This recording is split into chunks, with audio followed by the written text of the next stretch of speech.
Hello, hello, happy Friday, Satam Patak. I am Sarah of Expat in Croatia, and this is 5 Question Friday. Every Friday at 5 o'clock Croatia time, answer 5 questions from people who have sent them in on Facebook, Instagram, Twitter, LinkedIn, expatinCroatia.com, my consulting sessions, email, Cam's consulting sessions, and people who write them in the sand. So today I've got 5 great questions for you, but first I would love to tell you where I am. So I am at a beach called Duilovo, which is on the furthest edge of Split if you're going south. So the next thing down is Stilbrec from me. And I really love this spot. So back here is the old Hotel Zagreb, which was used to house soldiers during the war. Part of it is still in operation. There's a school there now. And then down on the beach, there's this kind of old cafe bar complex that's covered in graffiti now, and I really like graffiti, and it changes all the time, and it's super colorful. This is a big rooster behind me. So I like to come down here from time to time because it has a beach. It's mostly concrete, and I'm gonna take you off and show you around, but it's usually not as frequented, it's not as busy. It's a really nice spot, and sometimes I just love to come down here and take pictures because there's just so much color painted all over these buildings. So I'm gonna give you a little tour, okay? So I'll be gentle, I promise. Here we go. All right, so first, see, that's the big rooster, okay? So see, and then down there, that's the southern coast. So just across the bay, that's Podstrana. And then back here, behind the woman with the very large breasts, is Stilbrec. So that's where the promenade will continue. And then back here, this is a dog beach. So I would say if you like graffiti or you like old architecture, like Yugoslav era, architecture, I would come down and see it before they tear it down, because that's going to happen imminently. There's already fences up. I mean, I shouldn't even be here right now because there's a gate there with a clear sign that says you can't go past this gate, and yet somebody opened the gate and everyone's walking back and forth through the gate because this is Croatia and we don't have any rules here. So that's what is allowing me to do this in front of a rooster. How was your Easter? Mine was great. I made a lovely lunch for some friends, including a lemon raspberry tart that I was very excited about. It was quite delicious. But it was a really nice, relaxing day, and I love that Easter Monday is a holiday here. It gives us an extra long weekend, so we were closed on Monday, and that was really, really super enjoyable.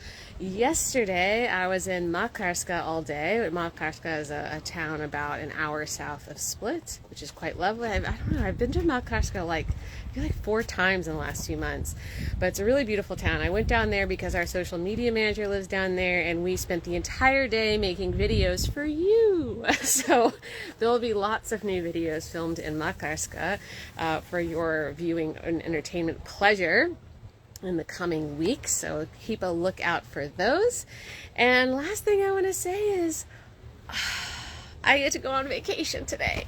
So I'm going on vacation for 2 weeks. A question that everyone's been asking me is, am I going anywhere? I might go to Zadar for a couple of days, but that's it. I really am just going to wake up in Split and be like, what do I want to do today? And I cannot wait for that. I'm pretty darn excited about it. So inevitably, I'll be posting on stories. So if you'd like to follow my adventures, then be sure to keep a lookout on stories. All right, shall we get started? I've got 5 wonderful questions for you today. All right, so this first one comes from Damir on the 5 Question Friday forum. Is there a website in Croatia like Amazon where I can order random things and they would be delivered to my address? Yes. So first I want to say is Croatia does not have its own Amazon, but that doesn't mean you can't order from Amazon.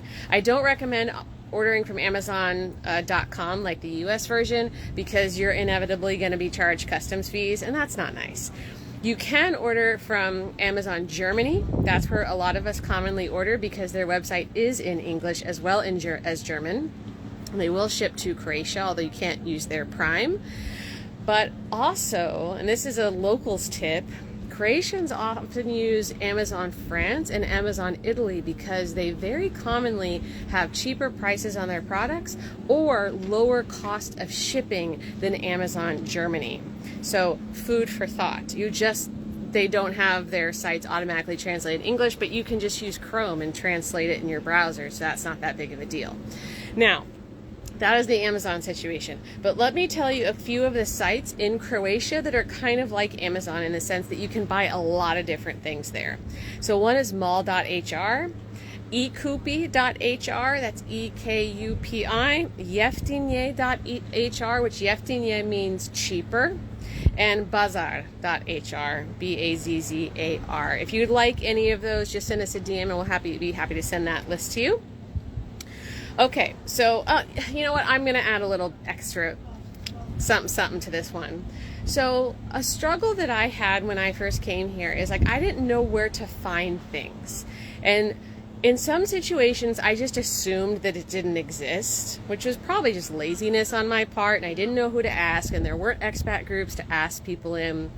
So over time, I just kind of developed a way of Googling for things. So I would figure out what it is in English that I wanted to buy, okay? And then if it needed to be translated into Croatian, then I would figure out how to translate into Croatian. But if you just type Kupi, K-U-P-I, and then whatever it is you want to buy, because Kupi means buy, into Google, then you'll be able to get a bunch of search results where you can buy that stuff in Croatia. And I found that just opened up a whole wide world to me of things that I could purchase. So food for thought. Okay, the next question comes from Scott on email. How do you replace a passport if lost or stolen? And a corollary, how do you renew one that has expired? So there are no renewals when it comes to Croatian passports. So each time you get a passport, it's a brand new application. So that's important to understand. If you lose an ID or a passport, this does not matter whether it's a national ID card, a residence permit, or a Croatian passport, you always need to report it to MUP. That's important because not reporting it is considered to be a misdemeanor, all right? So when you report a lost ID card or passport, they will update the status as lost or stolen. So, and they will also deactivate the chip if it's something that has a chip in it. Now, within 8 days, if you locate the ID or passport, you can go back and they will reactivate the chip. And that's not a problem, but after that, it can't be reactivated, so you're gonna have to get a brand new one, okay? So it's pretty easy. You just go to MUP and say, hey, I lost this. Now we have 2 guides I can send you. One is how to get a Croatian passport, which I want to make sure that it's abundantly clear. When I say get a Croatian passport, I mean apply for a Croatian passport, not apply for citizenship. Those are 2 different things. So we've had a lot of confusion over the years about like, okay, how do I apply for a passport? But we find out through conversation that they're not actually a citizen yet. You have to first apply for citizenship, be granted citizenship, and then there's like 4 other things you got to do before you will qualify to apply for a passport. So each little step is its own procedure because Croatia is a country of procedures. We also have a guide on how you can apply for a national ID card. If you need that, that is for Croatian citizens only. We can send that to you as well. Okay. Third question comes from Ashley on the 5 Question Friday forum. My digital nomad permit is approved, as is my husband's and my son's family reunification permit. We have our temporary white cards and want to know if we can use those when we're crossing the Slovenian-Croatian border. Our permits were approved 1 year after submission a couple weeks ago, so we are well over the 90-day Schengen zone allowance. So first I want to be clear that since Croatia entered the Schengen zone, there's technically not a border between Croatia and Slovenia. However, Slovenia has set up checkpoints on the border. So it's not like a formal passport control. They just want to see that you have a right to be in Croatia, essentially. The white cards are fine, but they have to be shown in combination with your passport. That's okay. Okay? Now, I just want to make sure that I clarify for anyone who's like, what are you talking about with white card? So whenever you are approved for residence, you are given like a little note card sized white card that's your temporary residence permit, which you hang on to while you're waiting for them to print your ID card. Usually it only takes about 3 weeks for you to have it, but it doesn't have your photo on it. So that's why you have to use it in combination with your passport. So honestly, if it were me, I wouldn't risk it at all. I would just not travel because it's only 3 weeks that you have to wait for your ID card. So if you don't have to travel, like it's not an absolute necessity, I would just avoid it entirely. Okay, this brings us to our lawyer tip of the week. Dun, da, da, da. I need a horn. Okay. So this comes from our head lawyer. We are scared by how many clients report to us that consulates say that you don't need an apostille on your background check for citizenship applications. This is completely absurd. Official documents without apostille or legalization are not valid documents. They might as well just be a blank piece of paper. No matter what the consulate says, make sure all of your government-issued documents that are not from Croatia are apostilled or legalized, depending on the rules for your country.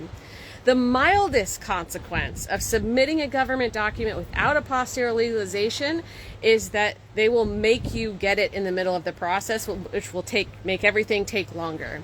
The worst consequence is that they will deny you outright, and that wouldn't be fun because you cannot reapply again on this exact same basis. Okay? So, examples of government documents that you might be encountering. So, marriage certificates, death certificates, birth certificates, background checks, adoption records. All of those need to be apostilled or legalized. Okay? Here's examples of documents that do not need to be apostilled or legalized. Ship manifest, CV biography, and your family tree. And your passport is kind of one exception because it is a government document, but it does not have to be apostilled or legalized. Who's to say why? Okay, so this actually ties into a question that we got, and so this is actually a bonus 6th question that I wanted to throw in here since it was so related to our lawyer tip. So this comes from John. He asks, if documents must be originals or do they need to have a raised seal? All government documents must be newly issued originals less than 6 months old. Of course, there are some consulates that are giving some exceptions lately, but we don't like to talk in exceptions. We like to talk in like the most common scenario that is dictated by the ministry who is actually executing the procedure, and that way if you get more time then you can be pleasantly surprised. But there's no point in me saying, oh, you know, the Chicago consulate says that you can give them a birth certificate that's a year old instead of 6 months, and then you go down to Sydney's consulate and they're like, no, 6 months. I mean, that would create a lot of confusion. So because the consulates unfortunately have a bit of discretion in that, you should always speak to your particular consulate about those rules. But you don't have to have a raised seal on your documents because not all government authorities offer documents with a raised seal. A great example is the FBI background check is not issued with a raised seal, and it's actually issued electronically if you request it. So it's not going to have a seal on it, or at least not a raised physical, you know, you can touch it and feel it kind of seal. So that doesn't matter. What matters is that it is a newly issued copy. So like, when was it? A year ago? Something like that? Yeah, a year ago. I went and I got a new copy of my birth certificate from the Dallas County Clerk, and they issued me a new copy. It did not look exactly like the one that was issued in 1983, but it is a new copy, and then that's what you put the apostille on, okay? All right. Thank you so much for the question. We have a question. What is the duration of tax refund? When should I apply as an expat, and how can I do that? Oh, that's a great question. So tax refunds are rare. When you are an employee working for a Croatian company, it's unlikely that you're going to get a tax refund. You don't even have to pay your taxes. Your employer is obligated to pay the taxes for you, so you don't even see that. I mean, most people who are just Croatian employees, they don't even have any idea what their tax obligations are because their company takes care of it.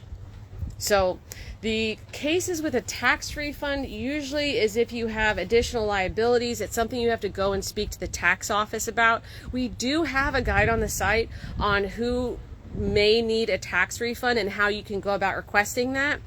So if you would like that, send us a DM. I'd be happy to send that over to you. And I also see that my friend Roxana just joined. Hi, Rox! I have your pot. It's all clean. Thank you for lending it to me so I could make mashed potatoes on Easter. Okay. So this next question comes from Ella on the 5 Question Friday forum. How popular and accessible is pickleball in Croatia? I don't really even understand what pickleball is, so I'm really glad that we got this question. So pickleball is a racket or paddle sport in which 2 or 4 players hit a perforated hollow plastic ball with paddles over a 34-inch high net until one side is unable to return the ball or commits a rule infraction. And the way that I paraphrase this is it looks like small-scale tennis based on the pictures that I have seen.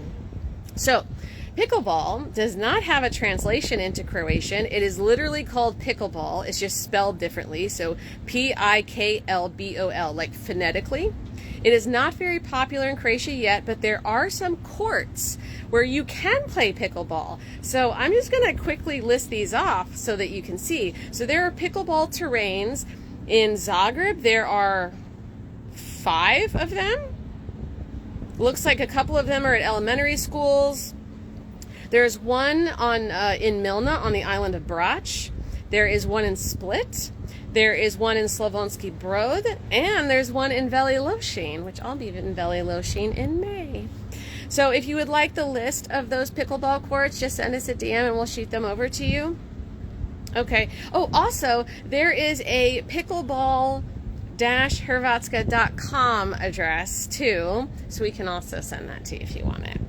All right, this is our last question of the day. This comes from Bisera on the 5 Question Friday forum. Can we apply for residents with travel insurance rather than private health insurance?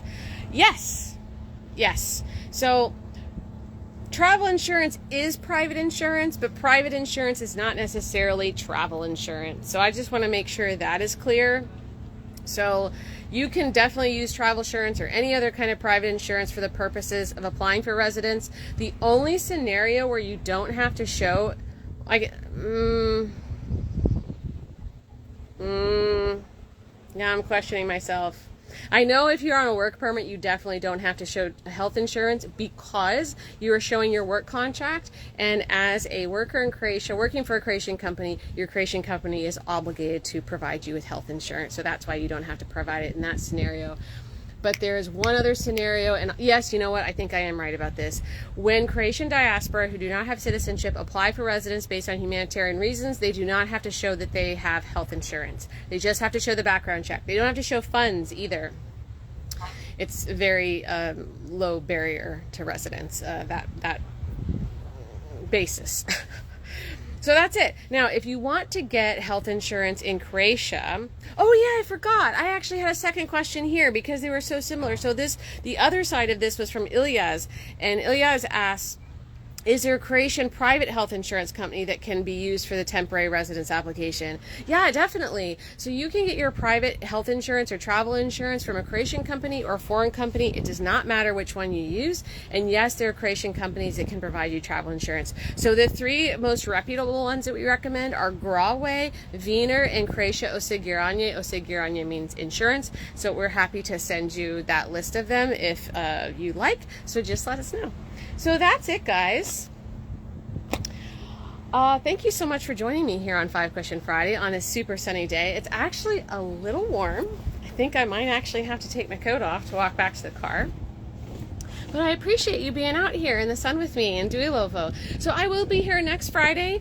I don't know where I'll be, but hopefully someplace new and interesting and in the sun. I am going to spend a lot of time at the beach this week because apparently it's going to be up to 25 Celsius this week in Split and sunny and no clouds, and I cannot wait because I'm just going to work on my tan and read books. That is the plan. And eat. Okay, if you would like to see your question answered on 5 Question Friday, shoot us a DM and you may see it here on a future episode. Thank you so much for being here. I love this time I spend with you, and have a wonderful weekend. Vidimo se. Ciao. Bye-bye.